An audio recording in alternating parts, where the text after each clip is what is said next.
We have a few things to go over this week. The ROG Ally has now finally been released, although we've been met with some early challenges. We'll go over all of those today. We also got some good news for AOKZOE. The A1 Pro shipped with 7500 MHz for its memory. As well, they've already sent out half of the units. OneXPlayer has a new little powerhouse coming out called the OneXFly. That device I've been following for a long time. And we've also got a few minor updates from all of the other companies that we're going to cover today.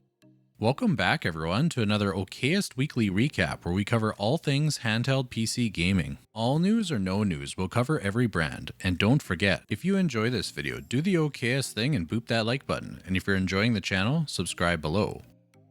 Alright, let's jump into it.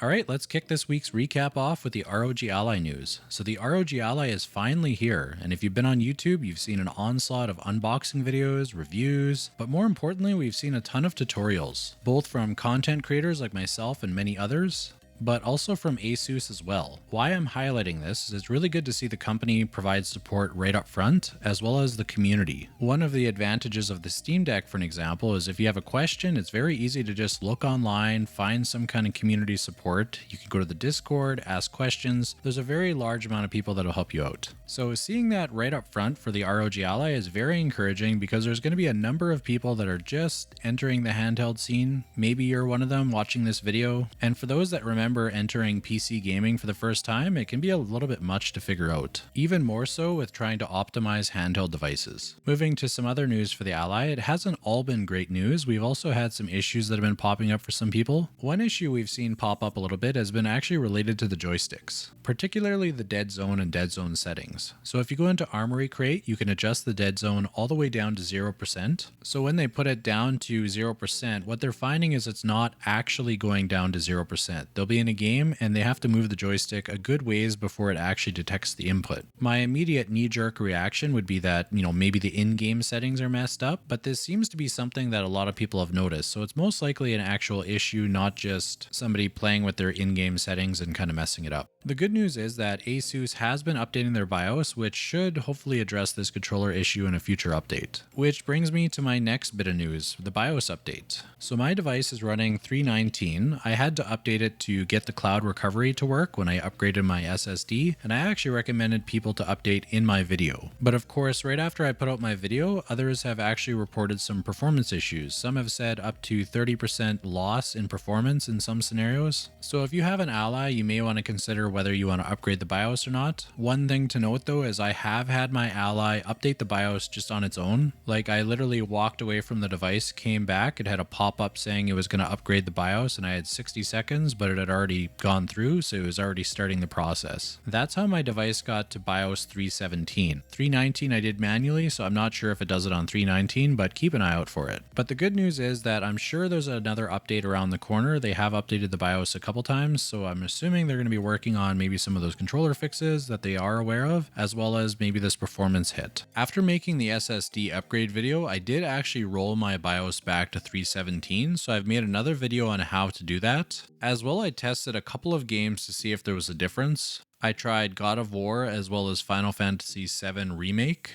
And in my test, there wasn't really a difference, but there's been plenty of evidence of this affecting other games, so it might be just game specific. So stay tuned for that video. It may be out at the same time as this one, or I might release it a day later, depending if I can finish it or not. Another issue that can hopefully be addressed in a future BIOS update is actually related to the chargers. It seems like the Ally is pretty particular for which 65-watt chargers it's accepting, and what I mean by that is they'll charge the device, but they won't allow you to go into turbo mode, specifically when you're plugged in. So right now, if you want to play in turbo mode, it's recommended that you use the charger that came with your device. I haven't tested this out personally, but I may take a look at which chargers I have to see if they're able to get the 30-watt turbo mode, and then I can let you guys know which ones are working and which ones are not. I'm also very likely going to be testing a charger and a dock soon, so I'll test it out on those to see if they're able to handle the turbo mode, which will be something that I'll make a part of that product review. And one update from last week where I recommended the SpyGen rugged armor case for the Steam Deck to use for ROG Ally, I did test it out and it works great, and the charger fits in the bottom as well. So if you want a really strong case to protect your device that's better than the one from ASUS, I strongly recommend getting that one. No, I'm not affiliated and there's no sponsorship, I just really like the case. One last bit of news for the Ally is there's actually been some people that have had defective units, which, you know, of course is gonna happen, but the best part is they went to Best Buy and they were able to just exchange it that day to get a new one. Obviously, this will depend on what the stock of the store is, but that's very encouraging to see that you can just bring it in and they'll just give you a new one. No hassle, no shipping, no questions. You just return it, get your new device. So did you end up getting the Ally? How are you liking it? What are you playing? Let's talk about it in the comments, or let's talk about it in the Okayest Gamer Discord. Okay, let's move on over to the Steam Deck.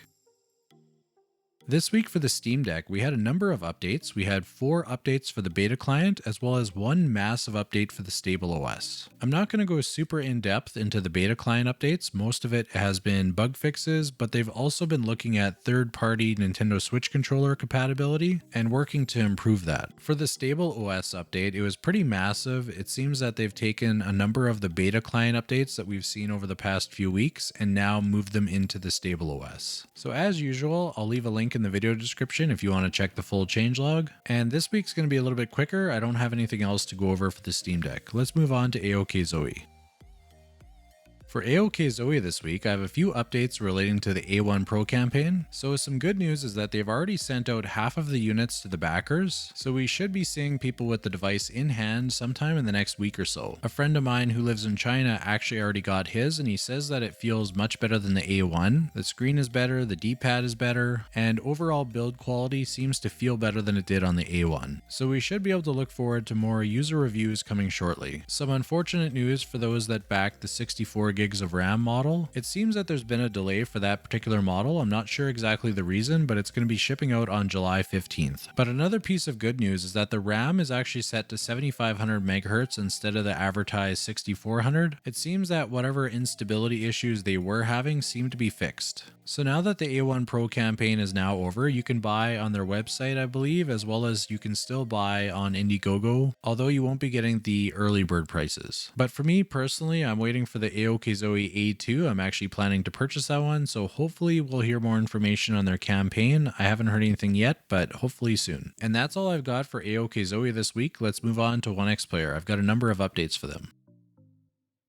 This week for OneXPlayer, we finally got some information for the OneXFly. So it seems that they opted for the 7840U instead of a lower end chip like we were assuming, and they've also changed it to be a 7-inch 120Hz display, which was originally supposed to be 6 inches. So far they've showed us some images of 2 different models. There's going to be a white and a black. It appears that they've decided to go with RGB lights around the joysticks rather than the LED that they used in the OneXPlayer 2, and it looks like they changed the text on the side from Pilot to now say Cream Cake. I really couldn't tell you why it says Cream Cake, but that's what it says. Personally, I really like the look of the device. It reminds me of the AOKZOE A2. I think they drew probably the same inspiration. Personally, I think I prefer the clean look of the white model, but I think the black one looks pretty sleek as well. It's also interesting to see that they put a 120Hz display. I'm guessing this is directly as a result of the ROG Ally. We'll have to wait to hear more information about the display, but I'm assuming it's going to be a nice one. Some more information on the OneXPlayer 2 Pro, specifically the purple one that's a limited edition in China. The staff that I had mentioned last time, jeffsun, he's set up a group that you can join now. They've changed the name recently, and they're calling it Go Gamery. I believe they're setting up a shop to export the item. So if you're curious about this, check out the link in the video description. You can talk to Jeff yourself or talk to some other members there. One last bit of information is Geek Buying is actually going to be sending me a OneXPlayer Mini Pro, so I'll be giving it a review. I'll let you guys know what I like about the device, maybe some things that could be improved. And just like the Win 4, there's going to be a coupon included that gives a discounted price, and they'll be giving me an affiliate link, so if you want to click on that to support the channel, go ahead. If not, you can also visit the website geekbuying.com. But stay tuned for that one. That'll be coming out sometime in the next couple of weeks. And that's going to wrap it up for OneXPlayer. Let's move on to AYN.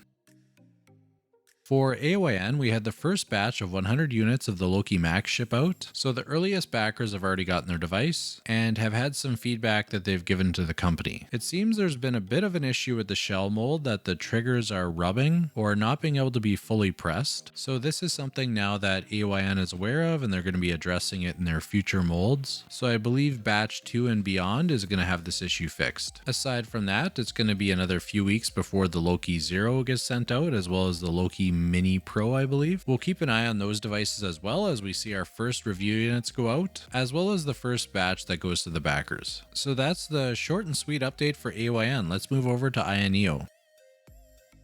I've got a short update for AYANEO this week. The AYANEO 2S and Geek 1S campaign has been ongoing and they've also been shipping devices out. Last week we reported that they had shipped out, I believe it was 47 units. Since then they've continued to ship out units. They haven't sent them all out, but they've sent out quite a few more. I'll drop a link to their Indiegogo if this is something that you want to check out. For the AYANEO Air Plus, we've actually just received information that the Intel i3 models are now beginning to ship out. If you had ordered one of these, you can also check on their Discord. They have a link to a Google Docs file that keeps track of which devices have been shipped, so take a look there to see if your unit has shipped now. And that's all I got for AYANEO, so let's move on to GPD. I don't have much to go over for GPD this week. The only update that I have is the G1 campaign will be coming up soon, but it seems that it's been slightly delayed, so it looks like they're going to be looking at sometime in July. If what we had previously reported on for the GPD Mini to be coming after the G1 is still true, that means we're likely going to see a delay in that as well. But hopefully it's just specific to the G1 and that won't affect the timeline that would have been in place for the GPD Mini and the 7840U Win 4. And that's all I've got for GPD this week. I have a really brief update for Boosteroid this week. So we had 2 new games enter the service. There's Age of Empires 2 and Age of Empires 4. I might be aging myself here, but Age of Empires was one of my favorite games when I was younger. These new games seem to be a result of the recent Xbox and Boosteroid collaboration where we're starting to see more Game Pass games show up on the platform. For those that don't know what Boosteroid is, it's a cloud gaming service where you can play games from your Steam library, GOG, Epic, and now Game Pass. If you own the game and they have it in their library, you can play it at higher fidelity. Feel free to check out my product review of it if you're curious. In my particular home network environment, it worked pretty well, so if you have good internet, maybe check it out. And that's going to wrap it up for this week's recap. I really hope you enjoyed this video, and if you want to support the channel, check out some of my other videos. Thank you for watching.